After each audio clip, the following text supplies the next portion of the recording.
Hello ladies and gentlemen, welcome to a new episode of Let's Play Super Paper Mario.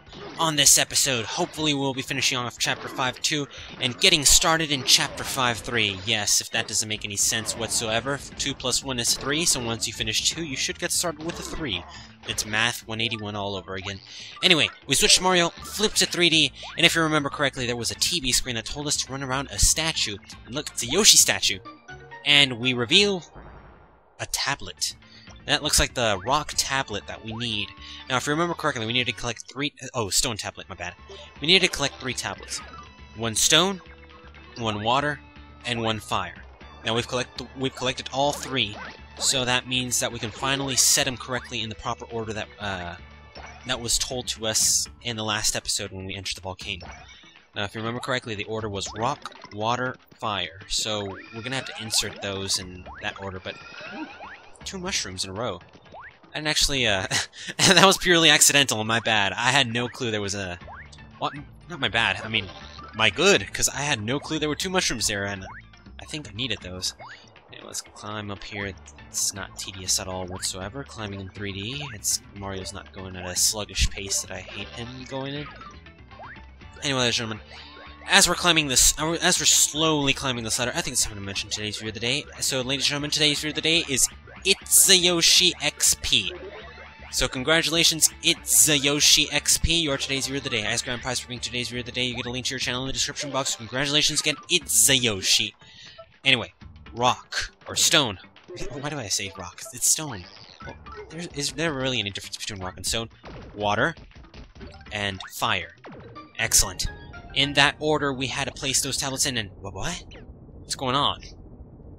Something's not right here. Hey, yo! Uh-oh. It's a pixel! Excellent. How did I know it's a pixel? Well, the rainbow text kind of gave it away. Well, I'm getting none. So you ignore me, or was that a yes? Better try one more time. Please talk to me. No way. I'm not talking to a pixel like you. Been a while since I heard voices. Been a while since I talked. Yes, yes. Talking to the voices in your head is what keeps me sane. Gotta tell people how you feel if they don't know. So listen, weird question. You got a motto or what? Whisper it to me. Huh? Anyway, you actually have to type out whatever phrase you want. I remember the first time I played this game, I just typed in the F word and without thinking that anything would happen. Well, something does happen, trust me. So immediately after you type in the phrase, he just blurts out the word in like a blaze of glory. So through my first playthrough of the game, he's just blazing out this F word that I had typed in. Real good word, real good timing. Really got me right there, in the heart. Crap rocks. And on that note, hang on a quick sec. Uh-oh, here it comes. Prepare yourself, ladies and gentlemen.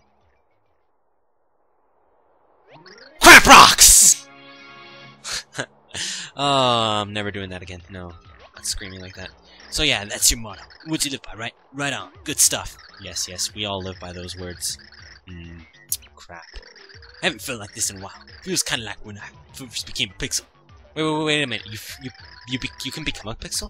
Gotta get on board this good for you trade. Sticking with you. And we got Cudge.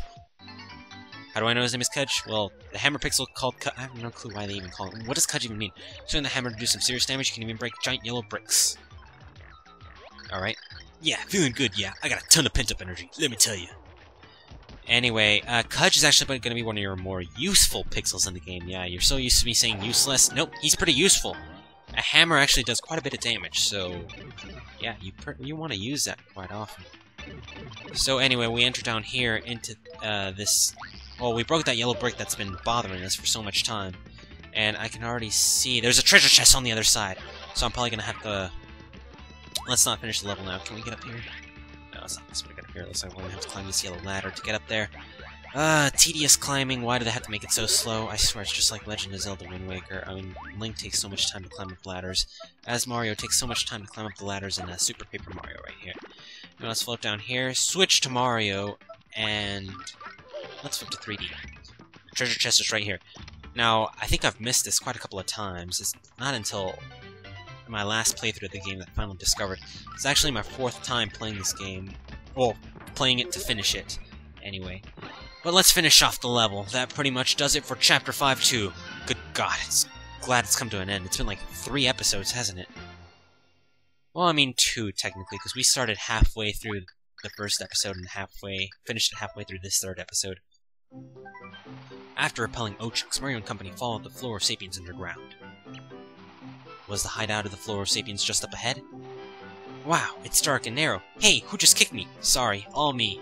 I bet that was Bowser. Our heroes followed the long dark corridor, listening to echoes of their own voices. As they groped their way along, the light at the end of the tunnel grew brighter. They had finally arrived at the inner sanctums of the Flora Sapiens. The Cragnons, kidnapped the downtown of Crag, had to be around somewhere. Yes, ladies and gentlemen, we finally arrived to the Flora Sapiens' lair. A crag in the dark.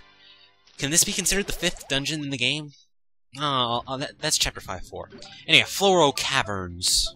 They're definitely not creative with the name whatsoever. I mean, I could have called it, whatever. I don't care. Anyway, we're moving on with this.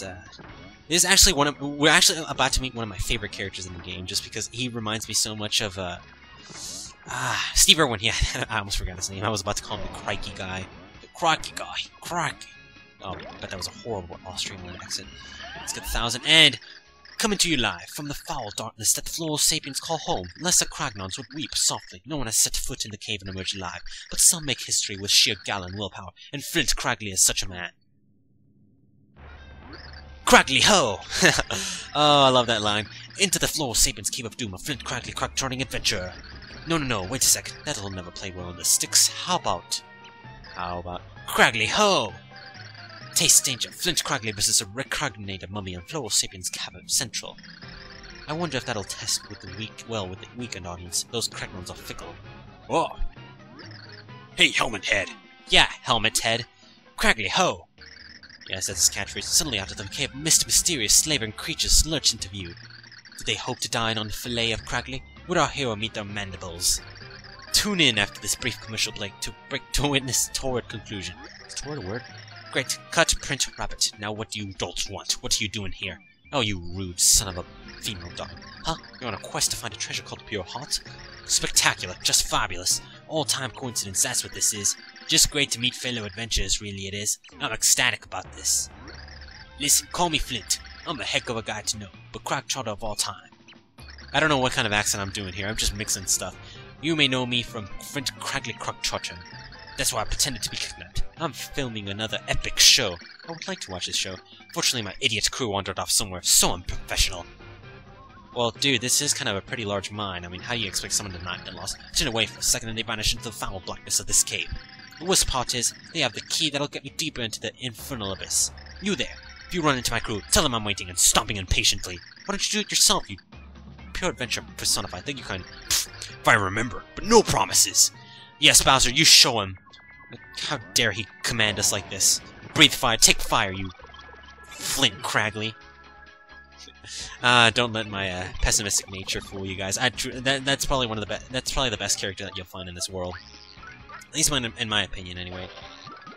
Or either him or the Flora Sapiens that always talk like they're stoned or something. Ooh, there's a save block up here, so that means that what we're about to do is actually a pretty long stretch. Typically, save blocks are, you know, before a boss fight, a mini boss fight, or before you're about to go through a long stretch of maze or pathway or something like that. And yeah, this Chapter 5.3 is definitely not. Why do I keep hitting him? Chapter 5.3 is definitely not short on this maze-like insanity that we're gonna get to eventually. Chapter 5.4 especially, it'll get very heavy on that, but we'll talk about that when we get there. Anyway, we'll just explore with Carrie. Let's switch to 3D and see if we can find anything. There's a block in 3D and there's a block in 2D. Well, there's a third-dimensional block. Whatever. I don't understand this game sometimes, but you know, it's Nintendo. When will you ever understand it? Yep. And there's some Spinyas right there. Spinyas are actually damn it. They're creatures that are in 3D and in 2D, so they're like they have 3 dimensions to them, so you can see them both in 3D and 2D, is what I'm trying to say. Level up! Your attack went up by 1. Excellent! Our next level up is probably... next level up is probably at 360,000, because there's a pattern to this. It's always a square of... Or, I don't know how it works, but it goes up by... like, the first time you play, it goes up... like, the first level up is at 10,000. The next level up is at 20,000. Then the third level up is at 40,000, so there's like a... it's not that it doubles. I'm not precisely sure how it works, but it works. There's a pattern to it, and I know it. I just don't know how to explain it very well. You know, let's climb the ladder here, and we're gonna actually go into another one of these bonus rooms. I love these bonus rooms so much because they remind me so much of the original Super Mario Brothers I used to play so much when I was a kid. You know, we jump on the. Let's flip to 3D, and we actually can ride the platform on 3D.